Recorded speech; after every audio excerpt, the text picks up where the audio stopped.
You are being watched, not by cameras, not by the government, but by the people around you.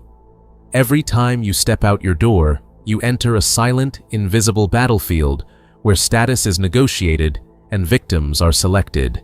The terrifying truth is that you have been painting a target on your own back. You walk through the world thinking that transparency is a virtue, thinking that being an open book makes you trustworthy. You think that wearing your heart on your sleeve makes you human. But Dante Alighieri, in his descent into the Inferno, learned a brutal lesson. The demons do not attack the strong, they attack the exposed. If you show the world everything, you leave yourself with nothing. No mystery, no defense, no leverage. Most people destroy their own reputation not because they are bad, but because they are loose. They leak, they spill their emotions, their plans, and their insecurities onto the pavement for anyone to trample. Today, we stop the bleeding. We are going to stitch up the wounds in your public persona. By the end of this, you will understand why silence is the loudest sound in the room, and how to move through a chaotic world like a ghost. Untouchable, unreadable, and undeniably powerful. But first, you have to admit that your need to be seen is exactly what is making you disappear. The ancient Stoics and the Renaissance strategists agreed on one thing. The mind must be a fortress, but a fortress with the gates wide open is just a ruin waiting to happen. We are going to cover the 9 specific behaviors that strip you of your power in public. Some of these you do every day. Some of them you think are actually good traits. They aren't. They are signals of submission. Mastering this isn't about becoming a sociopath. It is about becoming sovereign. It is about the difference between a king and a court jester. One commands attention by withholding. The other begs for attention by performing. But be warned, once you stop doing these things, people will change. They will stop pitying you. They will stop using you. They might even start to fear you a little. If you are ready to reclaim your privacy and your power, let's begin. Number 1. Never reveal your next move. The greatest drug in the modern world is not chemical, it is validation. And the quickest hit comes from announcing your plans before you execute them. I'm going to start a business. I'm going to the gym. I'm leaving him. You say these things to get the dopamine hit of the accomplishment without doing the work. But this is a tactical error. When you reveal your intentions, you give your enemies and even your envious friends the map to sabotage you. The moment you speak a goal into existence, you dissipate the energy required to achieve it. You trick your brain into feeling satisfied, but worse, you alert the competition. Conceal your intentions. If people do not know what you are up to, they cannot prepare a defense. They cannot block you. Move in silence. Let your results be the noise. There is a terrifying power in the person who disappears for 6 months and returns with a new empire, a new physique, a new life. No announcements, no "watch this space," just execution. When you broadcast your moves, you are asking for permission. You are asking for the tribe to nod and say, "Yes, that is good." Stop asking. A lion does not roar before it stalks. It roars after the kill. If you want to be taken seriously, keep your mouth shut and your work ethic high. Let them speculate. Let them gossip about what you might be doing. Their imagination will always paint a picture far more impressive than your reality. The mystery of potential is your greatest asset. Do not squander it. Number 2. Never complain about your problems. This is the most common weakness in human behavior. I'm so tired. My boss is an idiot. The economy is rigged. Listen closely. Nobody cares. And the ones who do care are usually happy that you are suffering because it makes them feel better about their own mediocrity. When you complain in public, you are doing 2 things. First, you are admitting that you have lost control. You are signaling that you are a victim of circumstance, a leaf blowing in the wind. Leaders do not complain. They change the situation, or they endure it. Second, you are burdening others with your negativity. You become an energy vampire.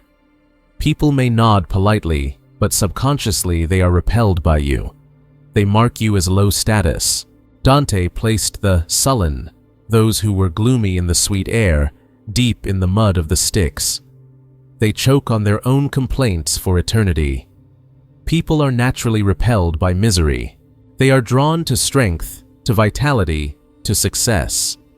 If you walk around wearing your problems like a heavy coat, do not be surprised when people cross the street to avoid you.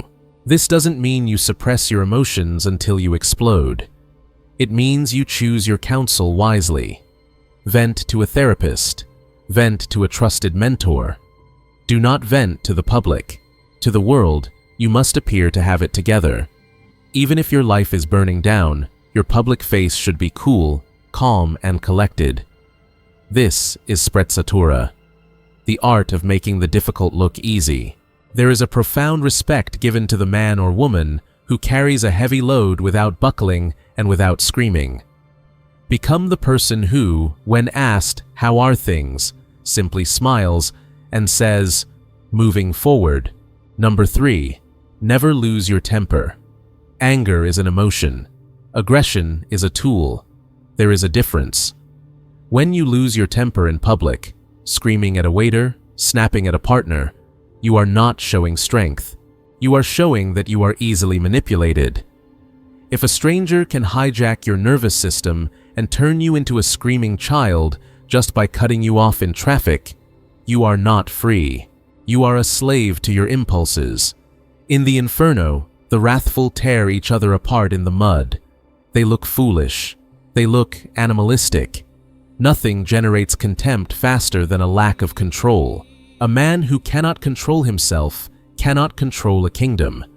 When you explode, you reveal your triggers. You show the world exactly where your buttons are. A smart enemy will use this to destroy you. Silence is always more intimidating than screaming. Imagine a boss who screams when he is angry. Now imagine a boss who goes deadly quiet, who stares, who speaks in a whisper. Which one is terrifying? The screamer is a clown. The quiet one is a predator. Cultivate the icy stare. Cultivate the pause. When you feel the fire of rage rising in your chest, that is the exact moment to freeze. Do not speak. Do not act. Let the other person sit in the awkwardness of your silence. They will expect a fight. When you deny them the fight, they are left fighting themselves. They look foolish. You look untouchable. Master your nervous system, or the world will master it for you. Number 4, never apologize when it isn't necessary. We live in a culture of apology. We apologize for taking up space. We apologize for asking a question. We apologize for having an opinion. Sorry to bother you. I'm sorry, but I think... Stop it. An apology is an admission of guilt. It is a submission signal. When you apologize for simply existing, you lower your status. You are telling the world, I am beneath you. Please forgive me for being here. Dante Alighieri knew that a sovereign must appear grounded. You are human. You will make mistakes. But you must reserve your apologies for when you have truly wronged someone. If you are late, do not say, sorry I'm late. Say, thank you for waiting. If you have a differing opinion, do not say, sorry to disagree. Say, I see it differently. Do you feel the shift? The first is a plea for forgiveness. The second is a statement of reality. Over-apologizing makes you look weak, unsure, and insecure. It invites predation. People begin to feel that they can blame you for things because you are so ready to accept the blame. Save your apologies for when they mean something. When you have truly broken a promise or caused harm, apologize once, sincerely, and fix it. Never repeat it. But for the day-to-day friction of life, stand your ground. Occupy your space. You do not need permission to exist. Number 5, never reveal your financial situation, high or low. Money is the most sensitive nerve in the human body. If you show that you are poor, the world will treat you with pity or invisibility. Poverty in the eyes of the Machiavellian world is a sin. It implies a lack of capability, a lack of favor. People distance themselves from failure because they fear it is contagious. But if you show that you are rich, you invite envy. And envy is the most dangerous emotion of all. In purgatory, the envious have their eyes sewn shut with iron wire. Why? Because they could not look upon another's fortune without hate. If you flash your wealth, the watches, the cars, the receipts, you are not impressing people. You are humiliating them. You are reminding them of what they do not have. And eventually, they will hate you for it. They will try to take it from you through theft, lawsuits, or social destruction. True wealth whispers. It is found in the quality of the fabric, not the size of the logo. Keep your finances a black box. Let them guess. If you are struggling, look clean, sharp, and organized. Do not look poor. Look like you are in a temporary tactical retreat. If you are winning, look comfortable. Do not look like a lottery winner. The goal is to be financially ambiguous. You want people to assume you are doing well, but never know exactly how well. This protects you from the parasites who want a loan and the predators who want your spot. Your bank account is a weapon. Keep it holstered until you need to use it. Number 6. Never gossip or talk badly about others.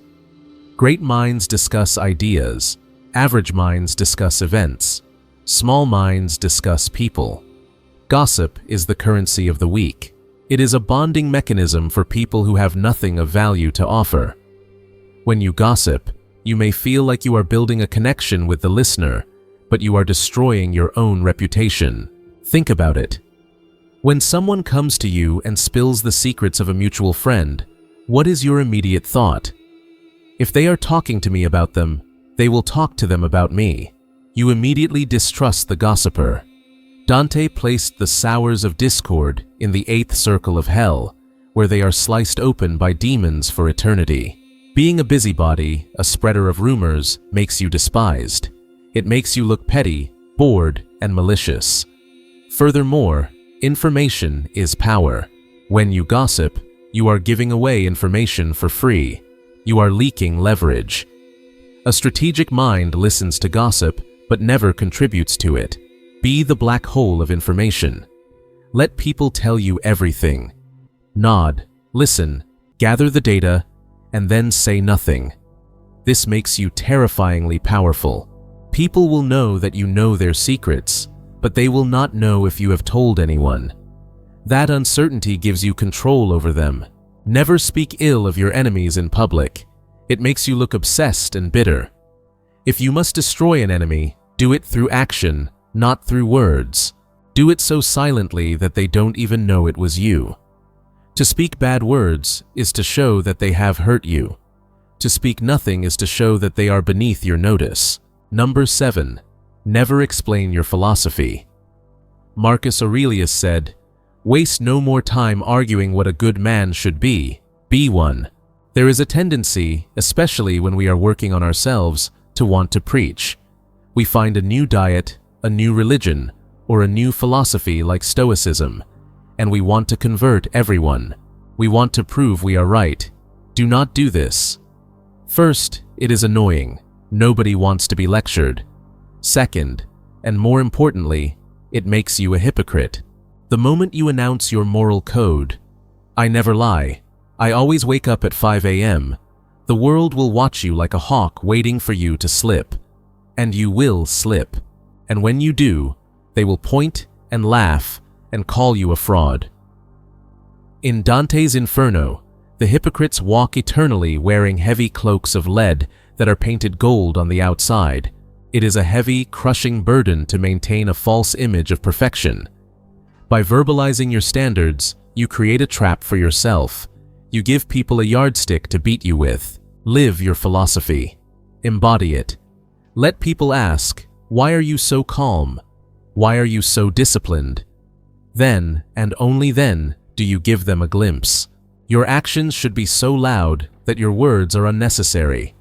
The strongest argument for your way of life is your life itself, not your explanation of it. Number 8. Never seek approval or validation. This is the root of all the other sins. The deep, gnawing hunger to be told, "good boy" or "good girl."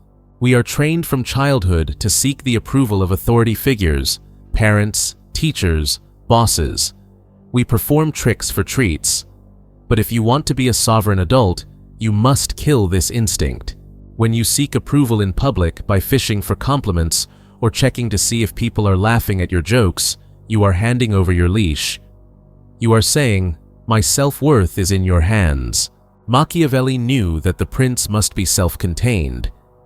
He listens to advisors, yes, but the final decision is his alone. He does not look to the court for permission. When you stop trying to impress people, a strange thing happens. They start trying to impress you. Validation is a dynamic of high status and low status. The person asking for approval is permanently assigning themselves the lower rank. The only validation that matters is the reflection in the mirror. Did you stick to your code? Did you execute your plan? Did you control your mind? If the answer is yes, the applause of the crowd is irrelevant. If the answer is no, the applause of the crowd is a lie. Become immune to praise and criticism alike. They are two sides of the same coin. Manipulation. Number 9. Never reveal your vulnerability or shadow. Modern psychology tells you to be vulnerable, to share your trauma, to cry in public. They call it bravery. Machiavelli would call it suicide. There is a time and place for vulnerability. It is in the private sanctuary of your home, with people who have earned the right to see your soul. It is not on social media. It is not in the boardroom. It is not on a first date. The world is not a therapy session. It is a hierarchy. When you bleed in the water, the sharks do not feel empathy. They feel hunger. If you reveal your deepest insecurities and your darkest fears to the public, you are handing them the blueprint to dismantle you. You are telling them exactly what hurts. I have abandonment issues. I'm insecure about my intelligence. You think you are bonding? The Machiavellian observer hears, "If I want to control him, I just need to threaten to leave. If I want to hurt her, I just need to make her feel stupid." You must integrate your shadow. Yes, you must face your demons. But you do this in the dark. You do this in the forge of your own spirit. When you step out into the light, you wear the armor. This is not about being fake. It is about being protected. The king does not walk among the peasants naked. He wears the crown and the cloak not because he is better, but because he represents order. If you want to lead, you must appear to be whole. You cannot lead others out of the storm if you are drowning in your own puddle. Keep your wounds covered until they have become scars. Then you can show the scar as a lesson, not the wound as a plea for help. If you stop doing these 9 things, you will feel a vacuum form around you. You will speak less. You will complain less. You will explain less. At first, people will ask, "Is everything okay? You're so quiet." They will prod you. They will try to provoke you to get the old, reactive, insecure you back. They liked the old you because the old you was easy to read and easy to control. Hold the line. Do not give in to the pressure to perform. In that silence, in that absence of validation seeking, you are building gravity. You are becoming a black hole of power. By removing these behaviors, you remove the handles that the world uses to grab you. You become smooth, untouchable. You begin to observe more because you aren't busy performing. You can finally see. You see the strings on everyone else. You see their insecurities, their lies, their desperate need for approval. And once you see the game, you can no longer be played by it. Machiavelli didn't teach these things to make you evil. He taught them to make you effective. He wanted you to survive the court of snakes. The world is noisy. Everyone is screaming, "Look at me, validate me, pity me." Be the one who stands still. Be the one who watches. Be the one who keeps their cards close to their chest. But this brings us to a dangerous realization. Once you seal up the leaks in your public persona, once you stop giving the world access to your mind, you are going to be left alone with your thoughts. And for most people, that is terrifying. Because when the noise stops, the internal voices start. You have learned how to shield yourself from the outside world. But how do you shield yourself from the enemy within? How do you rule the kingdom of your own mind when the gates are closed and it's just you in the throne room? That is the true battle. And that is what we must explore next. Subscribe, because a fortress is useless if the king is mad. This is Virtulite. Follow virtue and knowledge.